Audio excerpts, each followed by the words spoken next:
को वेलकम करता हूँ यूट्यूब चैनल नर्सिंग ज्ञान पे। तो आज जो है हम सेकेंड ईयर के बहुत ही ज़बरदस्त क्वेश्चन लेकर आ रहे हैं। थोड़ा लेट है इसके लिए सॉरी, ठीक है। तो चलिए मैं यहाँ पे आप सभी को बहुत ही शानदार क्वेश्चन लेकर आया हूँ। 3 क्वेश्चन है, MSN 2 के ऊपर है, समझ गए ना, मेडिकल सर्जिकल नर्सिंग 2 का है। अब देखिए, कहने के लिए ये 2 का है, चाहे कहने के लिए जो है MSN 1 का होता है, लेकिन आप सभी से मैं बता दूं MSN 1 का 2 में भी पूछ लेता है और MSN 2 का 1 में भी पूछ लेता है। तो ये चीज़ें है, समझ गए। फिलहाल चलिए जो है हम लोग देखते हैं। पहला प्रश्न है हमारे सामने में, कंजेस्टिव हार्ट फेलुअर CHF या इसी को CCF कंजेस्टिव कार्डियक फेलुअर भी कहते हैं, समझ गए ना। देखिए, हृदय घात होना, समझ गए ना, हृदय घात होना या कंजेस्टिव हार्ट फेलुअर जो है, या हार्ट फेलुअर के जो है कारण प्रकार लक्षण लिखे, इसके जो है उपचार एवं नर्सिंग देखभाल लिखे। देखिए CHF कंजेस्टिव हार्ट फेलुअर, समझ गए ना, या इसी को दूसरा नाम से हम लोग क्या जानते हैं, CCF से जानते हैं, कंजेस्टिव कार्डियक फेलुअर। एक होता है CHF कंजेस्टिव हार्ट फेलुअर, एक होता है CCF कंजेस्टिव कार्डियक फेलुअर, समझ गए ना। तो ये दोनों नाम याद रखिएगा। अब चलिए इसको जो है हम लोग अच्छे से देख लेते हैं। देखिए, सबसे पहले जानिए कि कंजेस्टिव कार्डियक फेलुअर या कंजेस्टिव हार्ट फेलुअर होता क्या है, ठीक है, देख लीजिए। यह एक असामान्य स्थिति है। यह क्या है, अब एबनॉर्मल कंडीशन होता है जिसमें जो हृदय होता है वो पर्याप्त मात्रा में शरीर को रक्त आपूर्ति, ब्लड सप्लाई नहीं कर पाता है। इससे अन्य कई नाम से भी जाना जाता है। देखिए, CCF या फिर CHF जो होता है, यह जो होता है, जैसे किसी को अगर ये कंजेस्टिव हार्ट फेलुअर होता है ना, तो उसमें होता यह है कि हार्ट जो होता है काम करना बंद कर देता है। अब जैसे ही हार्ट काम करना बंद करेगा तो शरीर को ब्लड नहीं मिलेगा, क्योंकि ब्लड को पंप शरीर की ओर कौन करता है, हृदय ही करता है ना। तो जैसे ही हृदय जो है आपका फेल हो जाएगा, फेलुअर हो जाएगा, उसमें कंजेस्टन हो जाएगा उस हृदय में, तो उस कंडीशन में जो ब्लड है वह शरीर की ओर, शरीर को नहीं मिल पाएगा, ब्लड सप्लाई रुक जाएगा। और ये जो कंडीशन होता है इसी को हम लोग हृदय घात कहते हैं, या इसी को कंजेस्टिव हार्ट फेलुअर या इसी को कंजेस्टिव कार्डियक फेलुअर कहते हैं, समझ गए ना चीज़ को। तो यही याद रखिएगा कि यह एक असामान्य स्थिति है जिसमें हृदय जो होता है पर्याप्त मात्रा में शरीर को ब्लड सप्लाई नहीं कर पाता है। इससे अन्य कई नाम से भी जानते हैं, समझ गए ना। ये जो CCF या फिर इसी को CHF बोलते हैं, इसको अन्य कई नाम से भी जानते हैं, समझ गए ना। कौन कौन नाम है, चलिए जो है हम लोग देख लेते हैं। सामने है, तो एक तो जानते ही हैं CCF कंजेस्टिव कार्डियक फेलुअर, एक तो जान ही गए। हार्ट फेलुअर तो आपको पता ही है। इसके बाद है ए वेंट्रिकुलर फेलुअर होता है, मतलब ये जो CCF होता है ना, तो इसमें आपके दोनों जो आपका क्या बोलते हैं, वेंट्रिकुलर होता है, ऊपर में आर्ट्रिया होता है, नीचे में वेंट्रिकल होता है, ठीक है ना। यह जो है आपका राइट और लेफ्ट आर्ट्रिया, यह लेफ्ट वेंट्रिकल और इधर राइट वेंट्रिकल, समझ गए ना। तो इस चीज़ को जो है आपको क्या होता है ध्यान में रखना पड़ता है, समझ गए। तो ये जो नीचे वाला जो ऊपर वाला क्या होता है, आर्ट्रियल होता है, नीचे वाला ये आपका क्या होता है, वेंट्रिकुलर होता है। तो ये वेंट्रिकुलर क्या होता है, दोनों फेल हो जाता है, समझ गए ना। राइट और लेफ्ट दोनों वेंट्रिकल इस कंडीशन में CCF में फेल होता है। अब चूंकि जानते हैं कि जैसे ये आपका हृदय है, समझ गए, तो हृदय में 4 चैम्बर होता है, समझ गए।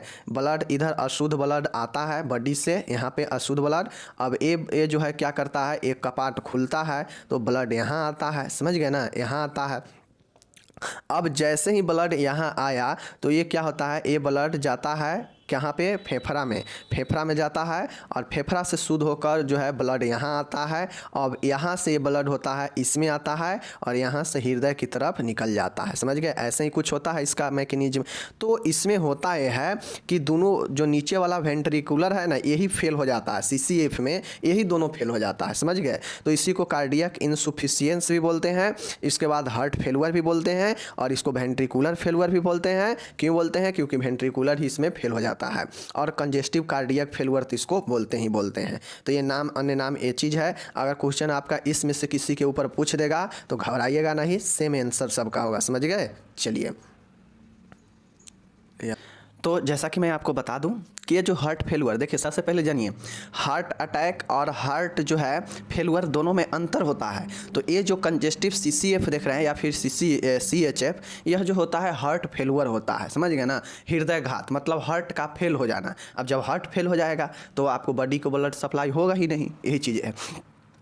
तो यह मेनली रूप से दो प्रकार से यह फेल होता है, जैसा कि ऊपर में आप लोग देखे हैं कि इसे वेंट्रिकुलर फेलुअर भी बोला जाता है। तो जो वेंट्रिकुलर दो होता है, दो चेंबर होता है, 4 चेंबर होता है ना, उसमें 2 आर्ट्रियल और 2 वेंट्रिकुलर होता है। तो ये जो वेंट्रिकुलर वाला जो होता है, समझ गए ना, जो नीले वाला होता है यह फेल हो जाता है, समझ गए। एक राइट वेंट्रिकुलर और लेफ्ट वेंट्रिकुलर फेल। आप लोग को एकदम स्पष्ट हो गया। चलिए अब यहाँ पे देखिएगा, पहला हम लोग अब देखते हैं राइट वेंट्रिकुलर के बारे में, और उसके बाद जो है हम लोग देखेंगे क्या चीज़, लेफ्ट वेंट्रिकुलर के बारे में। देखिए यह हृदय रोग है जिसमें राइट वेंट्रिकुलर द्वारा पल्मोनरी आर्टरी में पर्याप्त रक्त पंप नहीं हो पाता है, समझ गए ना।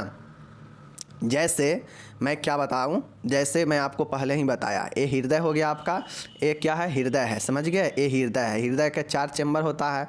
कोई भी ब्लड बॉडी से जो है अशुद्ध ब्लड आता है यहाँ पे राइट आर्ट्रियल में, ठीक है ना। उसके बाद जो है राइट आर्ट्रिया में आया, उसके बाद ये आर्ट्रियल यहाँ पे कपाट होता है खुला, और ये खुलने के बाद यहाँ पे ब्लड आता है, समझ गए ना। यहाँ पे ब्लड आता है तो ये वेंट्रिकुलर वाला है, नीचे वाला वेंट्रिकुलर होता है जिसको हम लोग नीले बोलते हैं, और ऊपर वाला अलिंद होता है। तो ये जो नीले में आता है, यहाँ इसमें आने के बाद ब्लड जो है फेफड़ा में जाता है, यहाँ से निकल के ब्लड फेफड़ा में जाता है। तो आप लोग जानते हैं कि अशुद्ध ब्लड जो फेफड़ा में जाता है उसमें आर्ट्रिया वाला होता है, पल्मोनरी आर्टरी। तो ही ये राइट वेंट्रिकुलर से जो ब्लड होता है, ये ब्लड वेंट्रिकुलर क्या होता है कि ये ब्लड को पंप पल्मोनरी आर्टरी में नहीं कर पाता है, समझ गए ना। पल्मोनरी आर्टरी में जब ब्लड पंप नहीं होगा तो ये फेफड़ा में कैसे जाएगा शुद्ध होने के लिए, फेफड़ा में नहीं जाएगा शुद्ध होने के लिए। जब फेफड़ा में शुद्ध होने के लिए नहीं जाएगा तो फिर शरीर को तो ब्लड चाहिए ही ऑक्सीजन युक्त। अब वो ऑक्सीजन युक्त नहीं मिलेगा तो बॉडी में प्रॉब्लम आएगा, मतलब हार्ट आपका फेल हो रहा है। तो ये चीज़ें हैं, समझ गए ना, कि यह राइट वेंट्रिकुलर कब फेल होता है, जब यह जो है पल्मोनरी आर्टरी को ब्लड पंप नहीं कर पाता है, समझ गए। तो यही जो फेल होता है ये जो है राइट वेंट्रिकुलर फेल होता है। राइट वेंट्रिकुलर के काम क्या होता है कि यहाँ पे अशुद्ध रक्त राइट आर्ट्रियल में आया शरीर के सभी जगहों से, यहाँ आने के बाद जो है ब्लड इसके बाद इसमें आया। अब इसमें ब्लड आएगा तो यह जो है वेंट्रिकुलर क्या करता है, पल्मोनरी आर्टरी में ट्रांसफ़र करता है शुद्ध होने के लिए, फेफड़ा में भेजता है, जिसको पल्मोनरी आर्टरी बोलते हैं।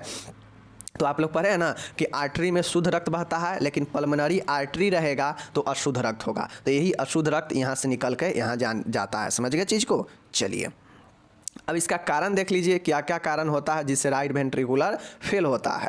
फेफड़ों में पानी भरा होना, फेफड़ा में पानी भरेगा तो भाई ब्लड कहाँ से उसमें जाएगा, समझ रहे हैं ना, pleural effusion. Okay, pulmonary artery का सिकुड़ना। अब जो आर्टरी है जिसमें ब्लड पंप करेगा वेंट्रिकुलर, तो यह वेंट्रिकुलर क्या करेगा, यहाँ से जो है ब्लड पंप होगा इस पल्मोनरी आर्टरी में, तो क्या होगा कि यह सिकुड़ा होगा, सामान से अगर सिकुड़ा होगा तो ब्लड जो है आसानी से नहीं जा पाएगा फेफड़ा में। तो ये भी एक कारण होता है। Pulmonary embolism. अब पल्मोनरी फेफड़ा में किसी भी प्रकार के एम्बोलिज्म हुआ है तो उसके कारण भी ब्लड नहीं आ पाएगा शुद्ध होने के लिए। वेंट्रिकुलर अर्थेमिया हो गया होगा, समझ गए। उसके बाद मिटुल वाल्व में विकृति, समझ गए ना, वाल्व में विकृति होने से। उसके बाद है रूमेटिक हार्ट डिजीज, RHD, समझ गए ना, रूमेटिक हार्ट डिजीज। उसके बाद है गुर्दा रोग, पेट में पानी भरना, एसाइटिस, समझ गए ना। तो ये सब जो है कारण बनता है क्या चीज़, हार्ट होने का, वेंट्रिकुलर फेल होने का। देख लीजिए क्या क्या कारण होता है, फेफड़ा में पानी भरना, पल्मोनरी आर्टरी का सिकुड़ना, पल्मोनरी एम्बोलिज्म होना, वेंट्रिकुलर अर्थेमिया, समझ गए ना, रूमेटिक हार्ट डिजीज, वाल्व में विकृति। तो ये सब जो है आपका होता है कारण। चाहे गुर्दा रोग भी हो सकता है, पेट में पानी भरना भी हो सकता है, जिससे आपका हार्ट जो है ब्लड पंप करने में असमर्थ हो जाएगा। तो ये सब जो है आपका हो गया कारण, समझ गए। चलिए लक्षण क्या होता है, देखिए राइट वेंट्रिकुलर फेल होता है तो आप लोग को पता है कि जैसे ही आपके जो है वेंट्रिकुलर फेल होगा, तो चूंकि राइट वेंट्रिकुलर में अशुद्ध रक्त होता है, वह शुद्ध होने के लिए फेफड़ा में भेजना चाहता है, लेकिन वह पंप ही नहीं कर पाता है वेंट्रिकुलर से, समझ गए ना। तो इसमें जो है परेशानी होगा सांस लेने में, चूँकि ब्लड शुद्ध नहीं होगा तो ऑक्सीजन का मात्रा शरीर में घटेगा, तो सांस लेने में परेशानी होगा ही होगा। तो सांस लेने में परेशानी डिस्पेनिया होगा। पल्मोनरी आर्टरी से आवाज़ आना, पल्मोनरी क्रैकल मतलब जो पल्मोनरी आर्टरी है वहाँ से आवाज़ आएगा, क्योंकि ब्लड जो है क्या करेगा, जोर लगाएगा पंप करने के लिए, लेकिन पल्मोनरी आर्टरी में सिकुड़न होगा तो उसके कारण भी ब्लड नहीं जा पाएगा पल्मोनरी में, समझ गए ना। तो ये पल्मोनरी आर्टरी से आवाज़ क्रैकल आएगा। पैरों में सूजन एडिमा हो सकता है। अब जब ब्लड में आपका जो है प्रॉब्लम होगा तो पैर फूलेगा ही फूलेगा, समझ गए ना। शरीर में तरल की अतिरिक्त मात्रा, अब शरीर में जो है आपके तरल की मात्रा अधिक बढ़ने लगेगा, क्योंकि जो अशुद्ध रक्त है वह क्या होगा, फेफड़ा में जाएगा ही नहीं शुद्ध होने के लिए, तो जो भी अपशिष्ट पदार्थ होगा उसमें बढ़ेगा ही बढ़ेगा। हृदय का आकार बढ़ना, अब चूंकि ब्लड पंप नहीं कर पाएगा तो वहाँ पे आकर जो है स्टोर होते जाएगा, उस कंडीशन में कार्डियोमेगली मतलब हृदय का आकार बढ़ जाएगा, ठीक है ना। मूत्र त्याग कम करना, ओलीगुड़िया हो जाएगा, मूत्र कम होगा, भूख नहीं लगेगा, अत्यधिक बेचैनी हो जाएगा, समझ गए। शरीर में ऑक्सीजन की कमी ही हो जाएगा, नाड़ी दर तेज होने लगेगा, छोटी छोटी तेज सांसें चलने लगेगा। तो ये जो है आपके लक्षण दिखाई देते हैं किसमें, राइट वेंट्रिकुलर फेलुअर में। सांस लेने में परेशानी, पल्मोनरी क्रैकल आना, पैरों में सूजन, समझ गए ना, शरीर में तरल की मात्रा अधिक मात्रा बढ़ जाना, हृदय का आकार बढ़ना, मूत्र त्याग कम हो जाना, भूख न लगना, अत्यधिक बेचैनी होना, शरीर में ऑक्सीजन का कमी होना, नाड़ी दर तेज होना, छोटी छोटी तेज सांसें चलना। हार्ट में जैसे ही प्रॉब्लम होता है ना तो सांस से रिलेटेड, हार्ट बीट से रिलेटेड, धड़कन से रिलेटेड, ऑक्सीजन से रिलेटेड समस्या व्यक्ति को आता ही आता है, समझ गए। चलिए अब यहाँ पे हम लोग पहला देख लिए, अब हम लोग दूसरा यहाँ पे देख रहे हैं क्या चीज़, लेफ्ट वेंट्रिकुलर फेलुअर। अब चलिए आप इस चीज़ को जान लीजिए। देखिए यहाँ पे लेफ्ट वेंट्रिकुलर, यह एक भी असामान्य स्थिति है, समझ गए, जिसमें हृदय में बायां वेंट्रिकल आर्टोरा में रक्त पंप करने में आंशिक या पूर्णतः असफल रहता है। इससे शरीर में परिसंचरण कम हो जाता है। चूँकि आप लोग जानते हैं, मैं आपको बता चुका हूँ ऊपर ही कि जैसे ये जो है ये आप हृदय है, समझ गए, ये हृदय है, समझ गए, ये हृदय है। एक मिनट मान लीजिए, ये आपका क्या है, ये वाला पार्ट कौन है, ऊपर से ब्लड आया शरीर से, इसमें ब्लड आया, ये ब्लड यहाँ भेजा, अब ये क्या करता है, राइट वेंट्रिकुलर, ये फेफड़ा में भेजता है, समझ गए ना, ब्लड को शुद्धिकरण के लिए। अब उसके बाद जो है यहाँ से शुद्ध हुआ ब्लड फेफड़ा से इसमें आता है, समझ गए, इसमें आता है, अब इसमें ब्लड रहता है, समझ गए ना, आर्टेरियल में। अब उसके बाद जो है ब्लड इसके कपाट के द्वारा इसमें ब्लड आता है, समझ गए ना, लेफ्ट वेंट्रिकुलर में। अब यहाँ से ब्लड जो है निकलता है शरीर की ओर, पंप होता है, तो आर्टोरा में ब्लड पंप किया जाता है वेंट्रिकुलर के द्वारा। तो इसमें जो है असफल हो जाएगा, ए लेफ्ट वेंट्रिकुलर हृदय का आर्टोरा में ब्लड सप्लाई, ब्लड पंप करने में असमर्थ हो जाएगा, जिससे शरीर को जो है रक्त नहीं मिल पाएगा, जिससे जो है शरीर में आंशिक रूप से या पूर्ण रूप से जो है असफल हो जाएगा हृदय ब्लड को पंप करने में। तो वही जो है आपका हो जाता है लेफ्ट वेंट्रिकुलर फेलुअर, समझ गए। चलिए कारण क्या होता है, कारण देख लीजिए। कारण होता है कोरोनरी आर्टरी डिजीज होना, समझ गए ना। चूँकि यहाँ पे आर्टरी इसलिए दिया है ना कि यहाँ पे आपको यह अब शरीर की तरफ ब्लड को पंप कर रहा है, तो आर्टरी में ही ब्लड जो है शरीर में जाता है, शुद्ध ब्लड, समझ गए ना। तो कोरोनरी आर्टरी डिजीज CAD, समझ गए ना। उसके बाद है हृदय की पेशियों में विकार होना, कार्डियोमायोपैथी, मतलब हृदय के पेशी में अगर विकार होगा, प्रॉब्लम होगा, तो वह जो है कहाँ से, उस हृदय को क्षमता ही नहीं, कमजोरी टाइप से हो जाएगा, तो वो कहाँ से ब्लड को जो है आगे पंप कर पाएगा। रक्तचाप बढ़ना, ब्लड प्रेशर बढ़ जाने के कारण भी कंडीशन आता है। रक्त वाहिनियों की भित्ति में लवण एवं वसा का जमाव होना, जिसे एथेरोस्क्लेरोसिस बोलते हैं। जो रक्त वाहिनी होता है ना, ब्लड वेसल्स, उसमें जो है क्या होगा कि उसके भित्ति में लवण का या वसा का जमाव हो जाएगा अंदर में, उस वाहिनी में जिससे होकर रक्त बहता है, उसमें लवण वसा का जमाव हो जाएगा, जिसको हम लोग आर्टेरियोस्क्लेरोसिस बोलते हैं। तो ये जो है आपका प्रॉब्लम होता है कि ब्लड शरीर की ओर ना जा पाता है, समझ गए। नेक्स्ट है धमनियों का दीवार कठोर हो जाना, आर्टेरियोस्क्लेरोसिस, समझ गए ना। जो धमनी है उसका दीवार कठोर हो जाएगा, जिसे हम लोग आर्टेरियोस्क्लेरोसिस बोलते हैं, समझ गए।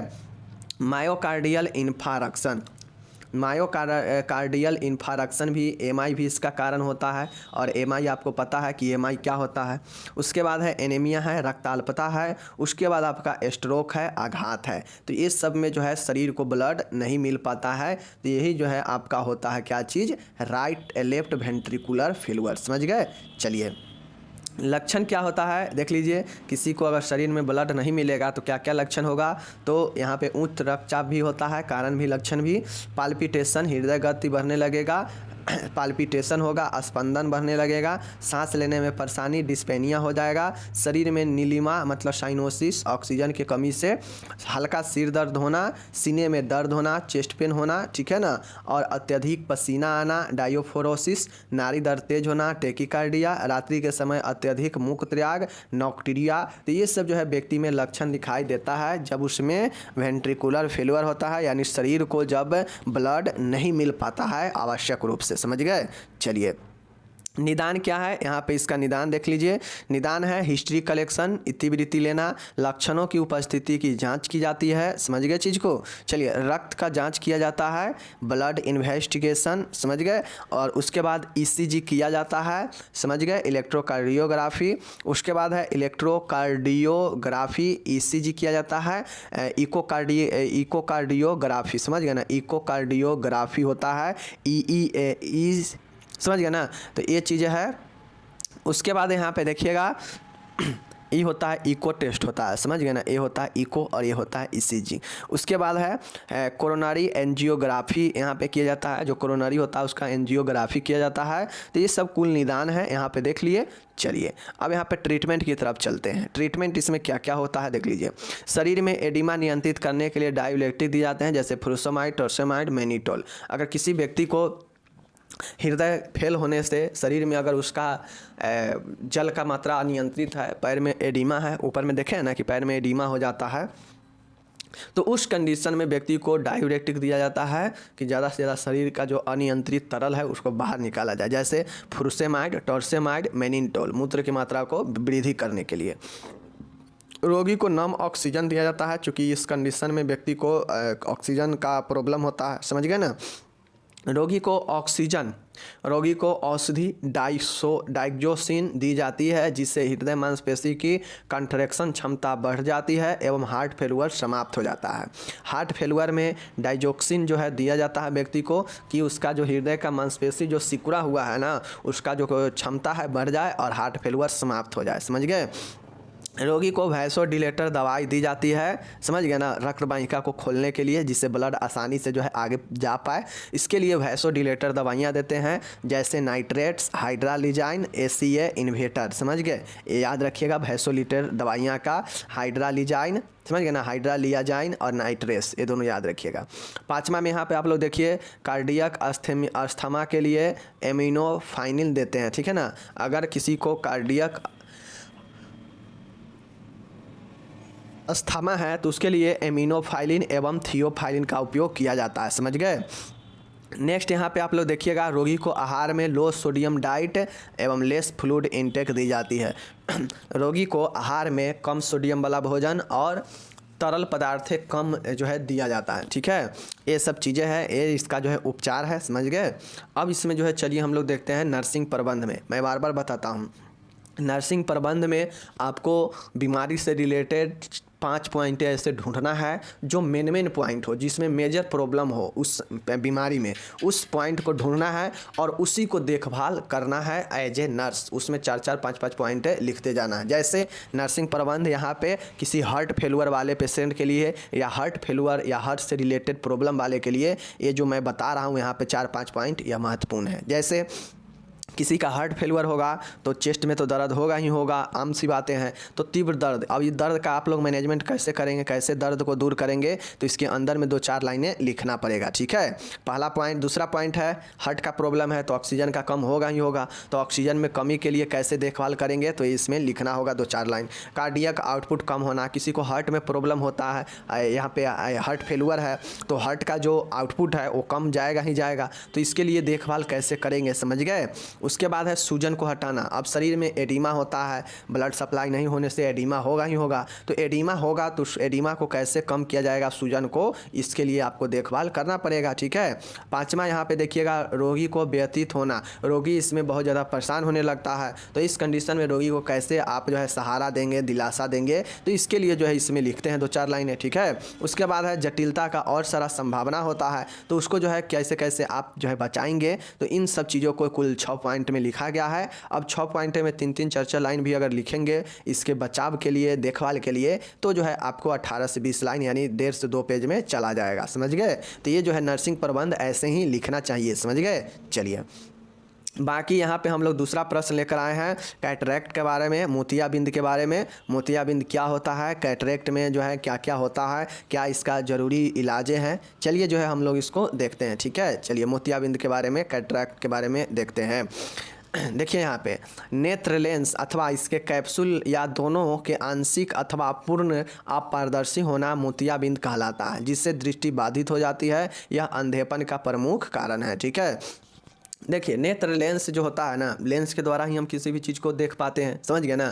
तथा इसके जो आवरण, जो कैप्सूल होता है, कैप्सूल मतलब क्या कि इस नेत्र लेंस का जो आवरण होता है, या तो नेत्र लेंस या इसका कैप्सूल या फिर दोनों जो है आंशिक या पूर्ण रूप से ओपेसिटी मतलब अपारदर्शी हो जाता है। तो इस कारण में जब कोई चीज़ आपको अपारदर्शी हो जाएगा तो दिखाई नहीं देगा। जैसे आपके सामने पर्दा लगा दिया जाए तो आपके उस पार वाला चीज़ अपारदर्शी हो जाएगा यानी ना दिख पाएगा। तो यही जो है आपका लेंस में या फिर नेत्र लेंस के जो कैप्सूल होता है उसमें आंशिक या पूर्णतः अपारदर्शी होना ही मोतियाबिंद कहलाता है। समझ गए?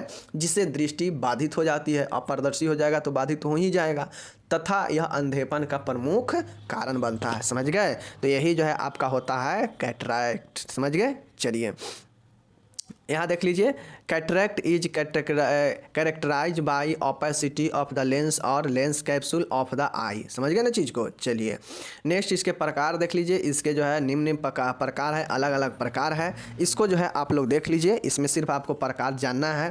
पहला है बढ़ती उम्र के कारण मोतियाबिंद, जिसको सेनाइल कॉन्ट्रैक्ट्स बोलते हैं। बढ़ती उम्र के कारण अगर मोतियाबिंद हो रहा है तो सेनाइल कैटरेक्ट होता है, बढ़ती उम्र के कारण मोतियाबिंद।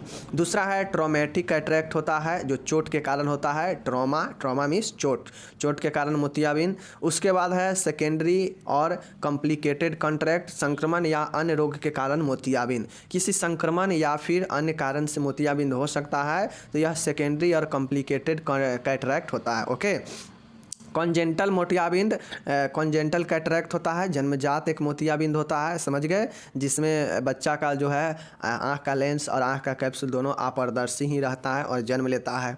टॉक्सिक कैटरेक्ट, दुष्प्रभाव मोतियाबिंद, किसी भी चीज़ का साइड इफेक्ट होने से जो है मोतियाबिंद हो सकता है। और छठा है इमेच्योर कैटरेक्ट। समझ गए ना? इमेच्योर मतलब अपरिपक्व जो है मोतियाबिंद, और एक है ब्राउन कैटरेक्ट। तो ये कुल 7 प्रकार यहाँ पे दिया गया है, आप लोग को ध्यान से इसको और है ब्लू कॉन्ट्रैक्ट और एक होता है कैप्सूलर कॉन्ट्रैक्ट। कुल 9 प्रकार के इसको ध्यान में रखना है। 2-4 बार इसको पढ़ लेंगे ना तो याद हो जाएगा।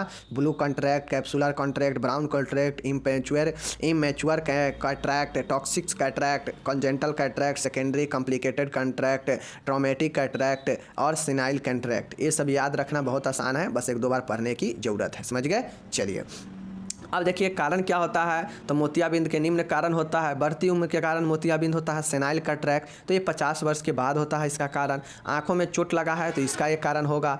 जन्मजात भी ये हो सकता है। समझ गए? आंखों में संक्रमण भी इसका एक कारण हो सकता है। समझ गए? जैसे रिकरेंट कंजक्टिवाइटिस, मतलब बार बार जो है आँख के कंजीवा में, समझ गए ना, आँख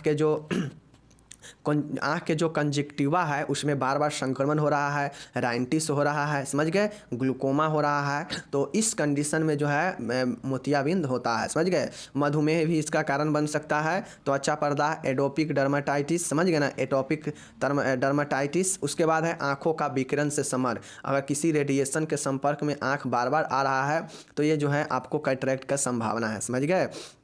नेक्स्ट देखिएगा, कुछ दवाओं के लंबे समय तक लेने से उसका दुष्प्रभाव से, जैसे प्रेडिसोन। समझ गए ना?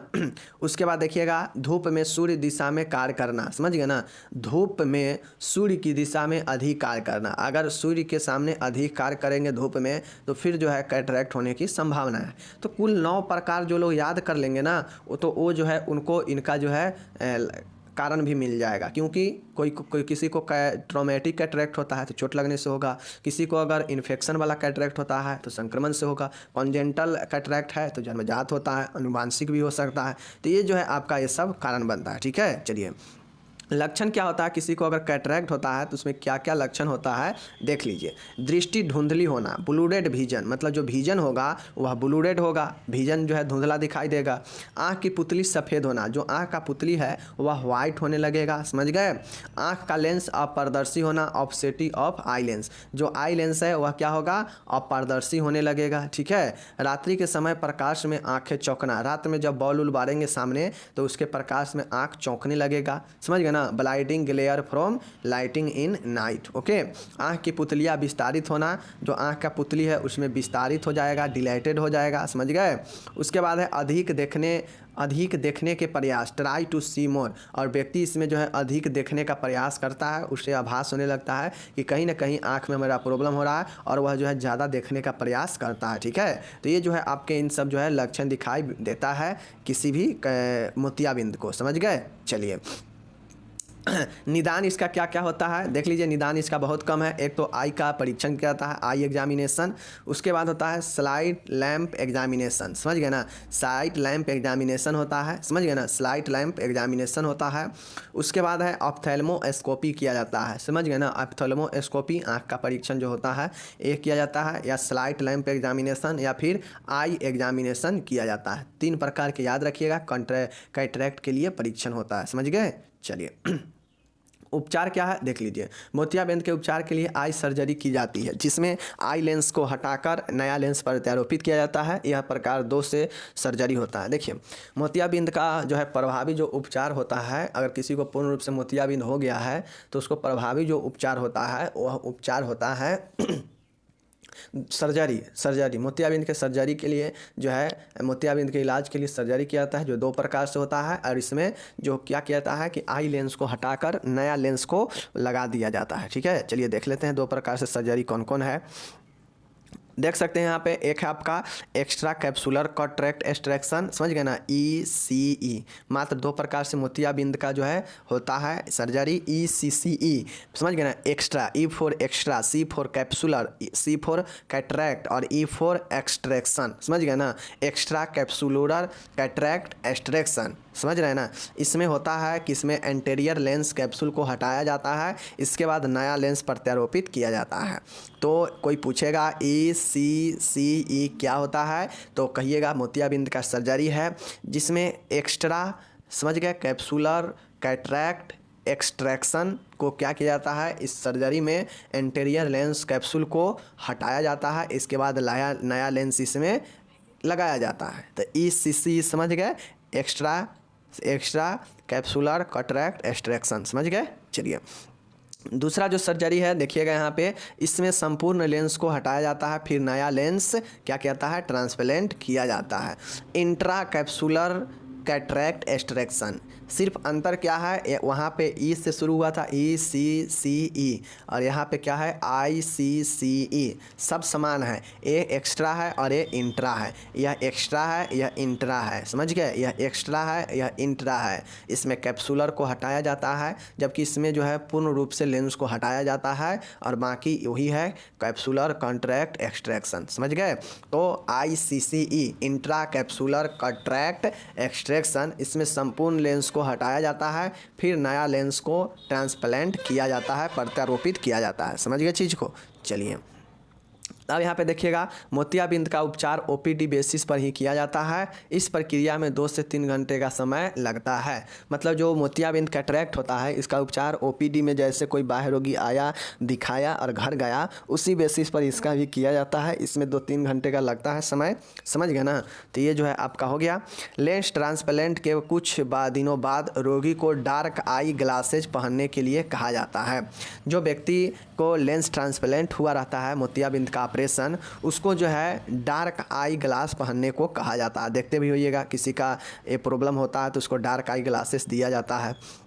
रोगी को ऑप्थेल्मिक एंटीबायोटिक आई ड्रॉप प्रोवाइड की जाती है जिससे संक्रमण की रोकथाम किया जा सके, जैसे मॉक्सीफ्लॉक्सासिन, समझ गए। रोगी को स्टेरॉयड आई ड्रॉप भी दिए जाते हैं जैसे प्रेडनिसोन, समझ गए। तो ये जो है आपके दिए जाते हैं दवाई और सर्जरी हो गया इसका उपचार। बात खत्म। अब इसका कुछ जटिलता होता है, सर्जरी करने के बाद देखिए कुछ जटिलता होता है व्यक्ति को, जो कि इस प्रकार से हो सकता है।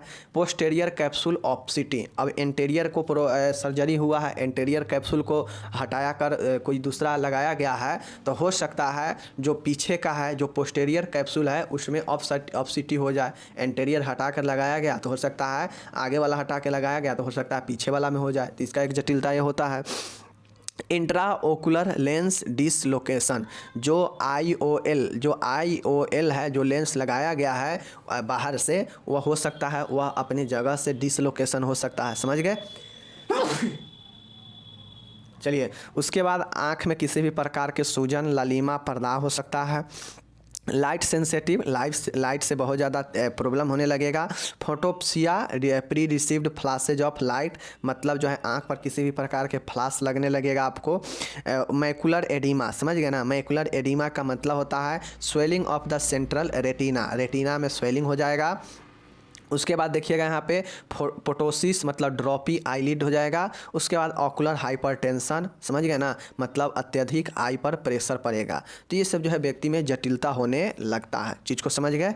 चलिए अब देखिए एक क्वेश्चन है टॉन्सिलाइटिस, तो आप लोग को नाम से स्पष्ट है कि जो मुख में, जो मुख गुहा में, समझ गए, जो टॉन्सिल है उसी टॉन्सिल में पर्दा होना, सूजन होना ही टॉन्सिलाइटिस कहलाता है। मुख गुहा के पिछले भाग, ओरोफेरिंक्स, जहाँ पे ओरल मतलब मुख भी हो और फेरिंक्स भी हो, दोनों जहाँ पे ज्वाइंट होता है वहाँ पे एक टॉन्सिल होता है, समझ गए। तो उस टॉन्सिल में अगर संक्रमण हो रहा है, पर्दा हो रहा है, तो वह टॉन्सिलाइटिस कहलाता है, समझ गए ना। टॉन्सिल आप लोग जानते हैं ना कि जहाँ पे भोजन निगलते हैं वहाँ जो है आप आ करके कस के दिखिएगा तो वहाँ से दिख जाएगा, छोटी छोटी जो है दो दिखेगा आपको, दोनों गले के साइड में अंदर से, समझ गए ना, ओरोफेरिंक्स के वो जगह पर होता है, समझ गए। चलिए, इसका कारण क्या हो सकता है, तो देख लीजिए, हेमोलाइटिक स्ट्रेप्टोकॉकी हो सकता है जिसके द्वारा संक्रमण हो, स्टेफाइलोकॉकी हो सकता है इसका कारण, न्यूमोनोकॉकी हो सकता है, इन्फ्लुएंजा हो सकता है, ऊपरी श्वसन तंत्र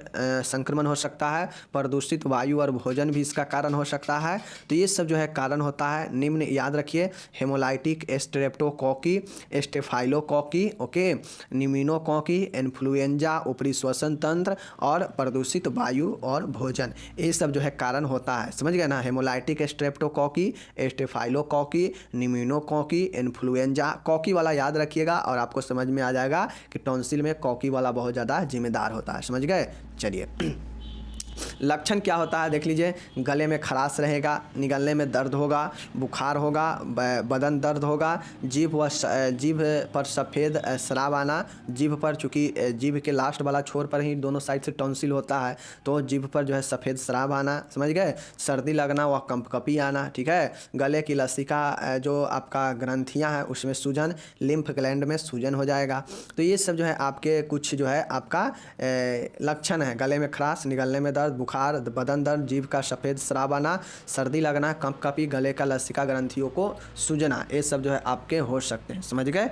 चलिए उपचार क्या है देख लीजिए, उपचार में संक्रमण है तो इसमें एंटीबायोटिक जैसे सेफेक्टोजिम, एरिथ्रोमाइसिन, सिप्रोफ्लॉक्सासिन, एमिकासिन, ये सब जो है एंटीबायोटिक दिए जाते हैं। दो नाम याद रखिए, सिप्रोफ्लॉक्सासिन या एमिकासिन या एरिथ्रोमाइसिन, ये तीनों बहुत प्रचलित एंटीबायोटिक है, समझ गए।